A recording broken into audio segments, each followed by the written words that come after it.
Time now for another edition of Our Town here on 94.9 and 99.1 The River. My name is Darren Swinson. Our Town, as always, brought to you by the good folks at Decorah Bank and Trust. A little bit later on in the program, we'll have our monthly conversation with Decorah City Manager Travis Goedken. We'll also get an update from the new Wolfpack Theater Group in Alameda County. They are going to be putting on Beauty and the Beast this weekend. We'll talk to a couple of the performers in that show with Rhianna Jones and Ethan Hooten.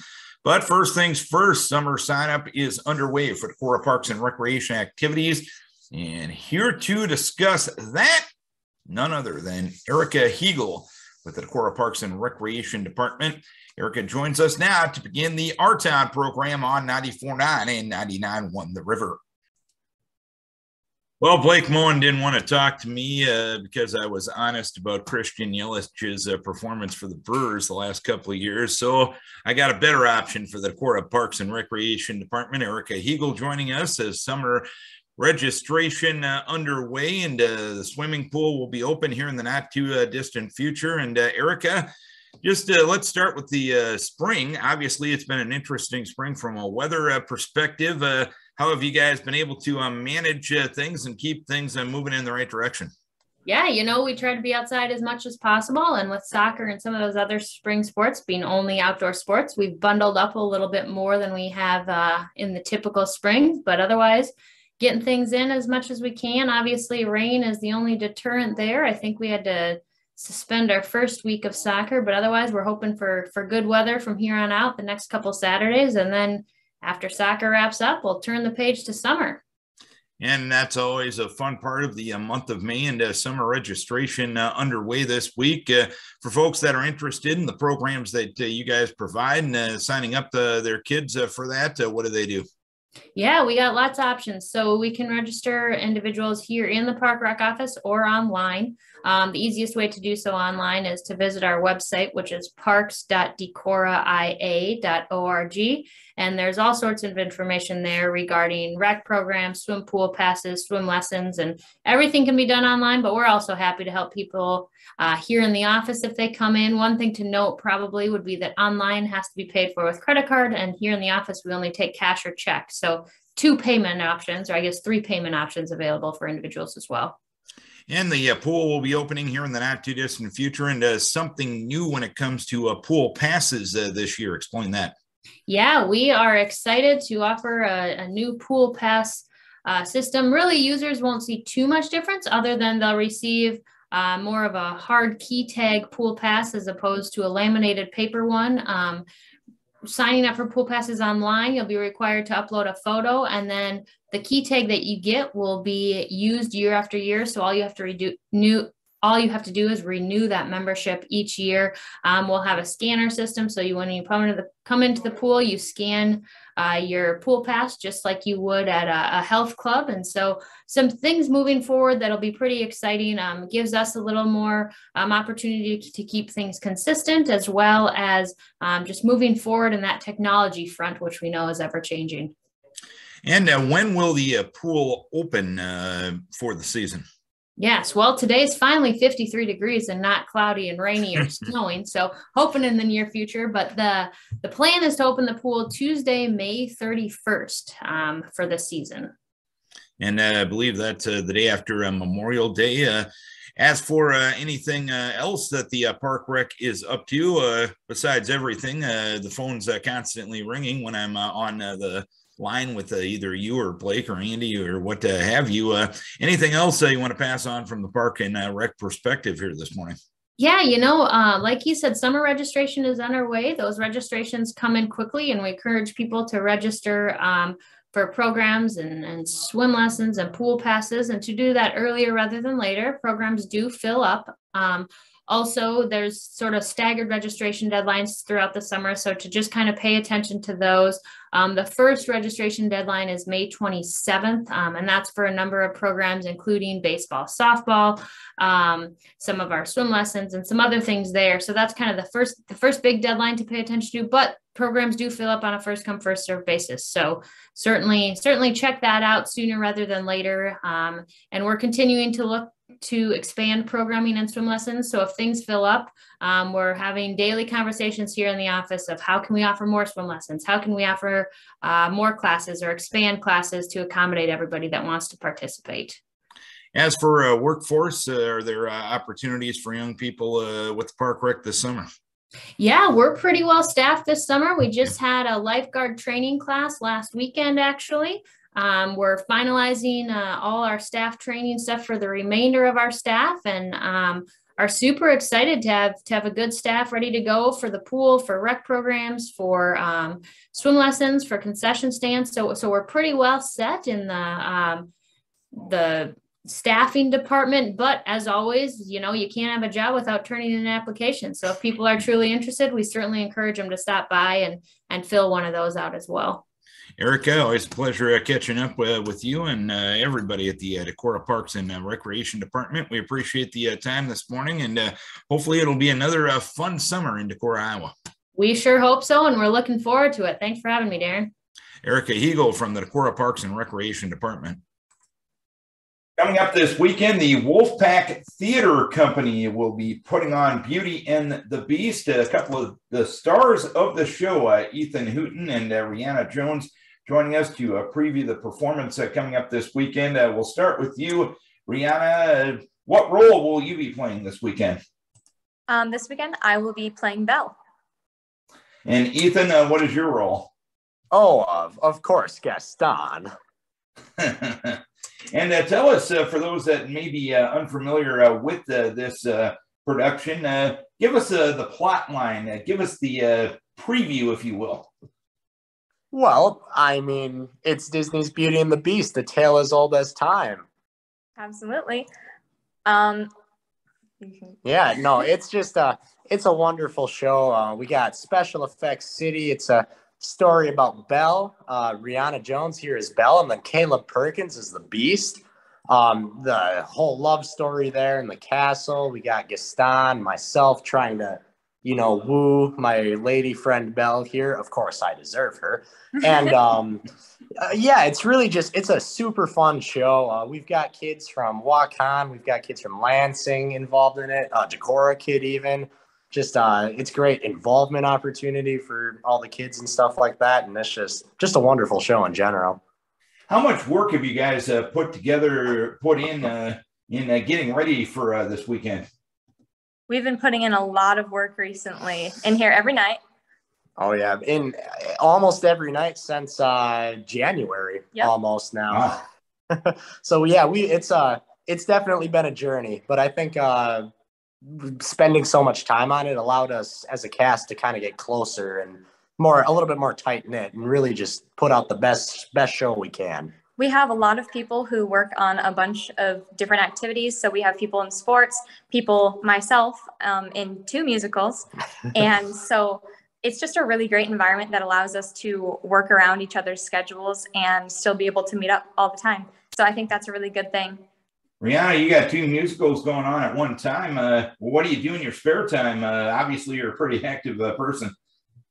Well, unfortunately, not unfortunately. I've been told I'm a lot like Belle. I spend all of my free time reading. I'm not even going to lie to you. That's all I do. And there's nothing wrong with that. What made you decide that Beauty and the Beast was going to be the production? What's your process in deciding what productions to put on? Well, actually, this is our very first production here at Wolfpack Theater Company. Okay. Very first one. So we were we actually did a summer type gig, just a few freelance shows, that type of stuff. Myself and the kid that plays LeFou did Blues Brothers, actually. But we just kind of got together. We asked the cast, hey, what show do you guys want to do? Beauty and the Beast was the most common answer, and here we are. And you mentioned this is the first production for Wolfpack Theater Company. How did this thing come together? How did you guys organize and allow this to come together and provide entertainment for the community? Well, it's funny you asked that. We actually used to be really involved with the school program at Huegel High School, and just a couple difference of opinions type stuff. We just ended up breaking off and starting our own Wolfpack thing. A chance for more kids to get involved. Like I said, we have kids from Huegel, Lansing, and even Decorah. So just a little bit more inclusive of an environment, and it's been wonderful so far. And when are the productions this weekend, and where are the productions? Where will you show off your skills this weekend? Well, actually, we're doing the performance at the Waterville Community Center at Waterville here. Yeah, it's Waterville. On Friday, it's set at 7:30 on Friday. Saturday, it's the late night show, 8 o'clock, and Sunday matinee at 2. All right. And can people pick up tickets in advance, or is it an at the door thing? We actually are about sold out for in advance, but we do have 50. Yeah, we have about 50, 60 walking tickets for anyone that wants to come walk in. Yeah. And so if you didn't order a ticket and you still want to see the show, you are completely welcome. We have lots of extra tickets. Oh, yeah. All right. Well, Rhianna, I'll close with you. Give us the advertisement. Give us the reason the 50 to 60 people should come this weekend and walk in and see the show. Well, not only is this show a show about, it's about looking into other people and not seeing them for what their outside appearance is. It's also a show about finding yourself. And it's just a really great program that we're doing. Everyone in the cast gets along. We have so much cast chemistry. Like, it's great. Not to mention all the special effects we have. Even if Beauty and the Beast isn't your thing, you're going to love the fire and the flames and the smoke machines we got going on, lights everywhere. No kidding. Not something you want to miss. If you want to see a fun show, and even if you don't like musicals, there's going to be a lot of comedy, a lot of fun stuff, lots of dancing. So it'll definitely be an entertaining show. You guys got any plans for future productions with Wolfpack Theater yet, or are you kind of in crawl before you can walk mode? Oh, we've got some ideas coming up. Definitely some shows coming up, but I'm not going to give all that away yet. I'll let my dad do that on his Facebook page. All right. As for folks that want to follow Wolfpack Theater, is the Facebook group the best way to do it? Yeah, there's a Wolfpack Theater Company Facebook page on Facebook, and my dad, Adam Hooten's page. And we also have an Instagram. Yeah, Instagram as well. Okay. Really just look us up and you should find us. Well, and I'll give Ethan, I'll give you one final chance to do a commercial for this weekend. Rhianna did hers very, very well. Can you equal her performance? Oh, I will try. Well, of course, as Gaston, this is my show. So I do invite you all to come watch me give the most magical performance in the county. And come watch me reject him. That's always fun. Well done. I think you guys obviously have fun together, and it should be a fun weekend. Friday, Saturday, and Sunday at the Waterville Community Center. Beauty and the Beast, Ethan and Rhianna, we thank you for taking the time. Break a leg this weekend.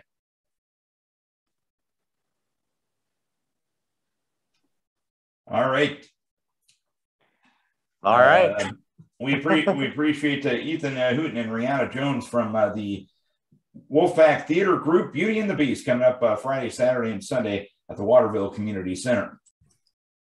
Time now for our monthly conversation with the city manager of Decorah, Mr. Travis Goedken. Many things to discuss per usual. And Travis, it was on my list as of a couple of days ago to ask you about the public hearing regarding the proposed Quick Star on College Drive on May 16th, but that's not going to happen. Tell us why. Yeah, Darren. So the city did receive an appeal on the zoning administrator's decision on the use of convenience stores in the district there on Quick Star's site plan. So until the Board of Adjustment can meet and hold a hearing on the use, make a determination, puts a stay on all city efforts and all considerations moving forward. So until Board of Adjustment meets, makes a decision on the use, everything else is on hold. Tell us a little bit more regarding the procedure of an appeal process regarding a Planning and Zoning Commission decision. Did it have to be brought forth by Planning and Zoning Commission members? Could it be brought forth by members of the public? How does this work from a procedural standpoint? Right. So in essence, any a resident could have brought forward an appeal, didn't have to be members of the Planning and Zoning Commission. Code it uses a term that can be anybody that's aggrieved by the decision. And so a loose interpretation is any resident could have brought forward an appeal. And yeah, I guess that answers that one. And where, from a procedural standpoint, does this matter go from here? You mentioned the Board of Adjustment is the next stop. When will they discuss this? And the night that they discuss it, will a decision be made, or could this decision be pushed back from that point? Mm-hmm. So at the time of taping this, Darren, it's actually tonight. I think this is going to air tomorrow. So yes, at tonight's meeting, again, last night's meeting for those listening, Board of Adjustments will set a date and time that they will hold a hearing, and we'll publish that information and push that information out. And at that time, the board should make a determination on the use, whether it is an acceptable use and affirms the zoning administrator's decision, or sides with the appeal and determines that's not an acceptable use. You use the term hearing. Is it a public hearing? Is it kind of a trial, if you will, for lack of a better term, in my simple mind? What does a hearing involve regarding this? Yeah, if I had to compare the two, it's going to be much closer to a public hearing than a trial. Okay. But the format is somewhere in the middle there, to be honest with you. It's we're going to bring in a special legal counsel for this, because it's kind of an oddity, since we do have, a staff member that makes that determination that their decision's being contested, that has the potential to need legal assistance that the city attorney provides. I need to have somebody that the Board of Adjustments can also lead on for legal guidance on this one. So we'll have a special legal counsel involved as well. So long story longer, stay tuned, basically. Absolutely. In my business, I appreciate that stance. Another action. Employed too. Exactly. Another action that the city took the other night, the raising of water rates and sewer rates. I know we touched on this last month. Remind folks from the city's perspective why this action was necessary. Right. So I will point out, and everyone's feeling it. Everyone, I get it's an argument to try and keep rates low, that with the current rate of inflation and the rising cost of materials, that's also a pinch being felt on the city side. When we're buying pipe and paying for equipment and making necessary repairs to the infrastructure, all of that cost goes up as well. You compound that on top of some deferred maintenance that the system's seen. We've been deferring maintenance for a while now. And so an 8% increase to the water system and 4% increase on the sewer side. Sewer is a little bit healthier fund balance than the water, but we also have a state of Iowa required wastewater treatment plant upgrade staring us right in the face. We're probably a couple years out from that, but we're talking multi-million-dollar project on that end too. Why is the sewer balance in better shape than the water balance right now? Mm-hmm. So on the sewer side, the revenue bonds that are required for previous upgrades and previous improvements, they require a fund balance. So that's why one's been maintained a little stronger. Rates were increased to get up to that point. For the past, I believe it's 5 years, if not 4, the city has annually done 2% increase. And moving forward, you brought up the deferred maintenance, you brought up the current inflation, the cost of things continue to go up. Do you see water and sewer rates continuing to increase in the future? We do, Darren. Next year, I think the residents should be prepared to see another 8% increase or so on the water side. And I know 8% sounds pretty drastic, But for example, I've got 4 kids. I'm a family of 6, and our water bill is $150 quarterly, so $50 monthly. The water portion is actually the lesser of the two when you split that out. So we're talking a $4 a month increase on the water and sewer side per month. So moving forward to another issue, you talked about electric vehicle charging stations. And Noah, this has been a topic of discussion and likely will continue to be a topic of discussion. The spots that the basically public stations, there's been a request made to have those available for overnight parking. Where did the city come down on that front? Mm-hmm. So general consensus was to have staff draft an ordinance. Yes, let's allow overnight parking in those stalls, because those chargers will charge at a rate roughly 20 miles worth per hour. And so some of these chargers could take 8 hours plus. But on the flip side, the rate structure will be that once you're fully charged, if you don't move your car, there is a per hour rate that will kick in. So, and in theory, if I park my car there, 4 or 5 o'clock, check into the Hotel Winneshiek and leave it there overnight. Once my car is charged, if I'm not moving it and disconnecting it, I'm going to get an hourly charge for parking there. A couple of other matters that the council discussed this week. Supervisory and non-union personnel pay policy. That title sounds all-encompassing. If you can simplify it for us. Right. So if you're a non-union employee, this talks about you.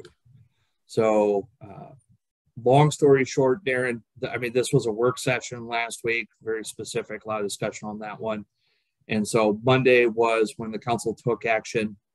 Long story short, the city had what we call a pay matrix style of compensation where, for example, my position has 13 different steps.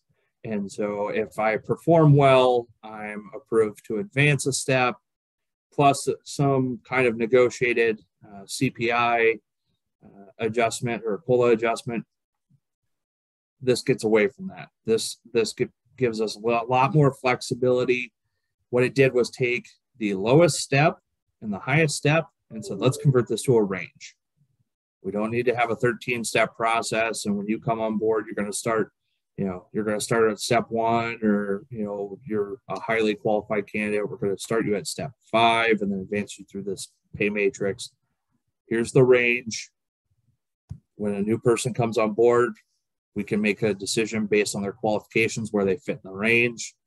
And then, like I said, provides a little bit more flexibility, but still within the same high and low ends of the existing pay matrix.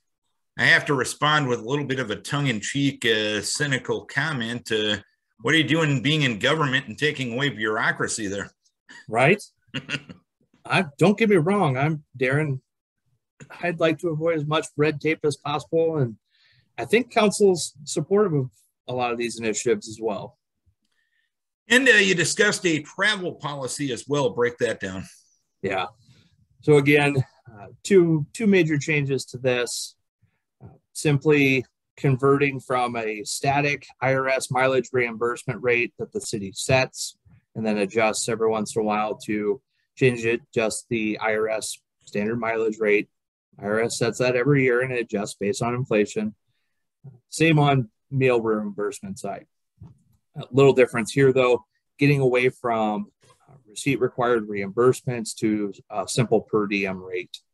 If an individual goes to a conference and they have a general allocation per meal, but if they're going in, it's a conference that the city already pays for every meal as part of the conference registration, they don't receive per diem. So I don't want anybody thinking there's any kind of double dipping or anything like that. So we did write that out.